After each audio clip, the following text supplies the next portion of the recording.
รรลุธรรมได้เองวิตกแบบนี้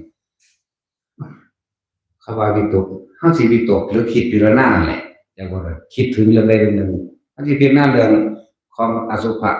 ร่างกายของกระตามหรืออาการทั้งสองเกษาผมลงมาบนร่างกายจนตาวันจนน้ำมันสังเกตนะฮะเวลาที่อายุจากที่ไหนก็รู้ว่ามากจากมันใจ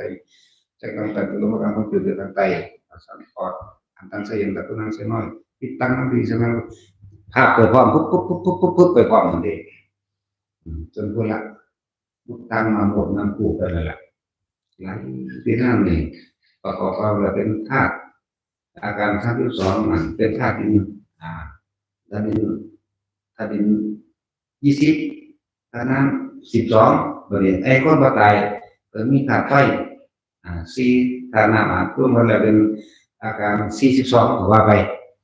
แล้วไล่ไปไล่มาถ้าเราเกิด